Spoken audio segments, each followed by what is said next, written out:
Welcome back to Beyond Well Science. I'm Sheila Hamilton, and I'm here with Dr. Shannon Hughes, an assistant professor at the School of Social Work, College of Health and Human Sciences at Colorado State University.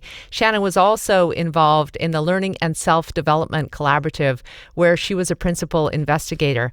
Hi, Shannon. It's so good to talk with you. Hi. Thanks for having me. Great to be here. I think one of the reasons that I'm most excited about this is that I've been reading the CDC statistics on the number of self-reported cases of anxiety and depression in 18 to 24-year-old kids, and it's off the charts. It's like a 63% increase. That's exactly right. We've seen a 63 to 70% increase of depression and psychological disturbance in this young adult age group. Something around 10% reported past year major depressive episode. Suicide is now the second leading cause of death among college students. So, yes, this is a persistent, growing need to address the basic needs of psychological distress and disturbance among our young adult population.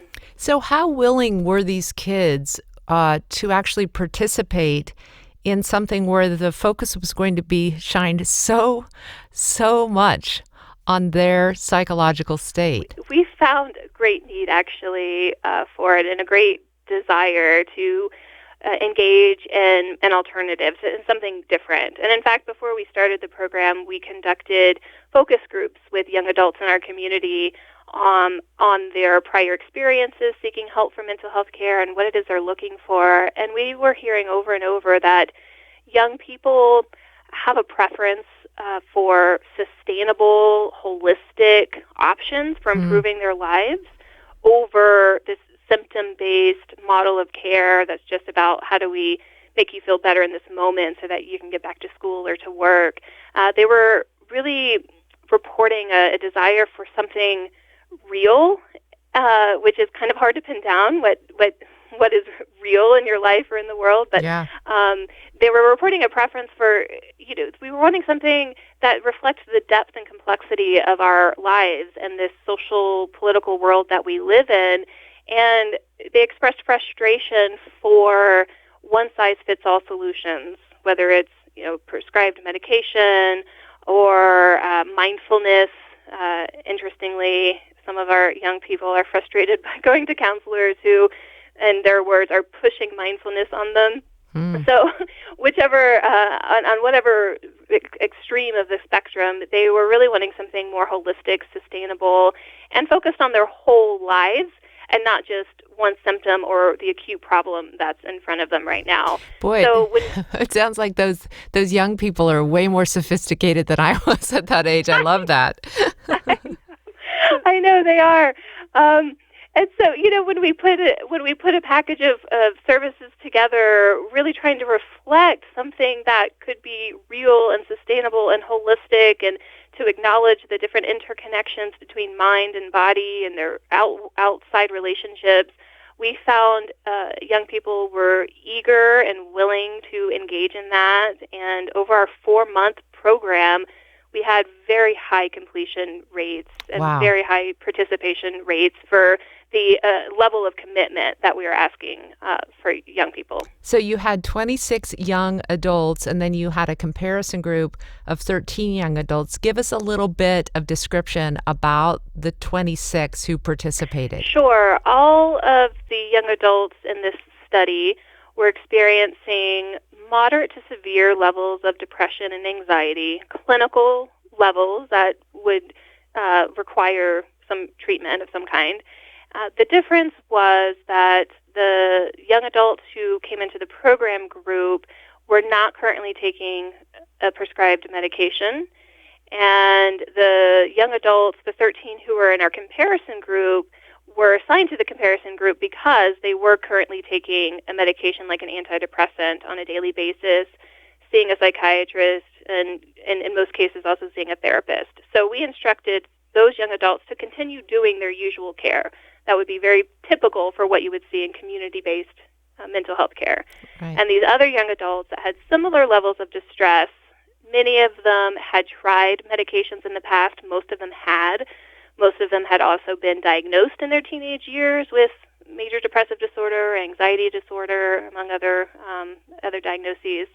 But for whatever reason, currently, right now, they were not taking any medications. So we signed them up for this program that we developed. So talk to me about the 4 pillars of the program and describe each, if you would, and why the investigators believe that this was so important to have these 4 pillars. Sure.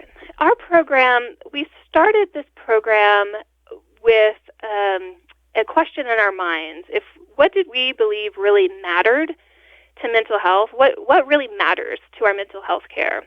And how could we build a program, a standalone, comprehensive alternative based on different starting assumptions about what matters to mental health?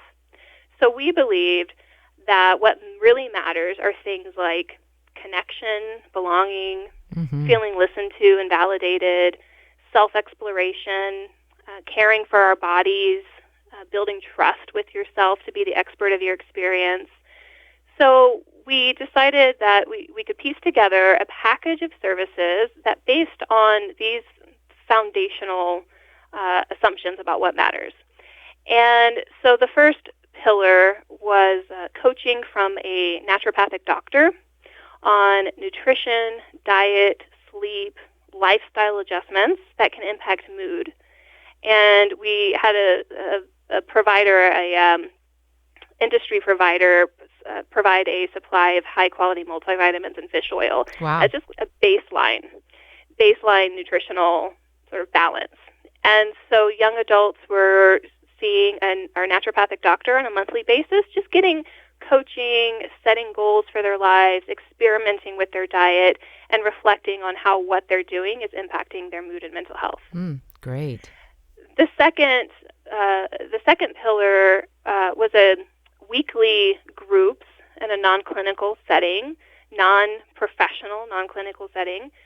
And the groups alternated each week between peer support groups based on just mutual sharing, exploration, listening to each other, validating our experiences.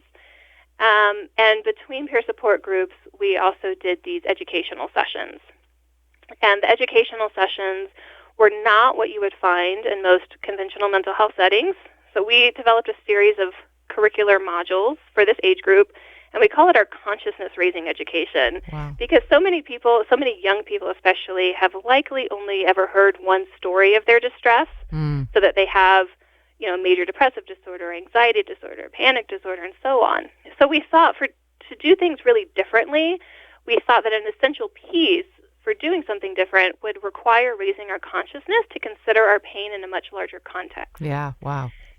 So we developed a curriculum. It's an interactive, self-guided workbook that is freely available online, open access for anyone to use. Our consciousness-raising curriculum alternated with peer support groups, and the consciousness-raising curriculum explored our distress in terms of living in a social world with inequality and environmental destruction, poverty, racism, systemic oppression, and we explored these things in terms of how does all of that impact how we feel? Right. What about spirituality? What does it feel like to be in spiritual emergency? We discussed our relationship with mind and mood-altering drugs of all kinds, prescribed or illicit, and try to position ourselves as the expert of our own experience in this area. So we really cover a lot of territory, but that was a really fundamental crux of this program, is to do a little bit of consciousness raising so that we can explore different ways to understand the nature of our pain and distress. So perfect, yeah. And then the last piece of the program is in the vein of social prescribing in the UK, where we provided a small monthly stipend, $100 a month, over the 4-month program, for young people to explore activities of their choosing, things that get you moving, exploring, connecting with yourself and others. And many of our young adults decided to do things like yoga, rock climbing, martial arts, art classes, dance classes, things of that nature. So the overall program was 4 months, and during that 4 months, young adults were engaged in all of these activities: nutritional coaching, peer support groups, consciousness-raising education, and activities community-based activities of their own choosing. I am so fascinated to fast forward to the outcomes. And I have just a thought about this. I agreed with you when you talked about the list of what you think actually creates the pillars of better mental health in terms of connection and community and feeling heard and feeling loved and those kind of things. And I was looking at each of these 4 things that you've provided, and I was like, I wonder which of those the kids rated as most important. That is so interesting. We did focus groups after the program, and everyone had their own experience of it. Yeah. And what we heard more than anything, though, was it was honestly the package of services that made the difference. Wow. The peer support groups were great. People felt connected. They felt normalized in their distress. The nutritional coaching was really valuable. They started reflecting on how what their eating habits are and how that's affecting their mood day to day. But they said that it was the full set of activities together that made the difference, that doing any one of those things on its own would be useful, but putting them all together in a comprehensive package is the kind of support and sustainability that they were looking for to be able to show up to their lives and relationships differently and feel supported in all of these different aspects. Wow, that's fantastic. Did you actually do a scale of their psychological distress at the beginning and then again at the end? We did have several measures for mood distress, quality of life, empowerment, and we established a baseline. We measured at program, halfway through the program, end of the program, and then again we did a 2-month follow-up after the program had ended. So what we found was at the beginning, our young adults were in the high percentile of moderate to severe depression and anxiety, according to the scale that we were using. And at the end, by program endpoint and then the 2-month follow-up, they had reduced in their mood distress to mild levels, for many people non-clinical levels of distress. One of the interesting things that we didn't expect to find is that there was steady improvement from the beginning to the end of the program. And we were hoping that we would see at the 2-month follow-up that the benefits gained for depression, anxiety, and severity of distress were at least maintained at the 2-month follow-up after we'd stopped meeting, after they stopped seeing the doctor. What we actually found is that there was continued improvement from the end of the program over those next 2 months as we were not meeting anymore. Wow.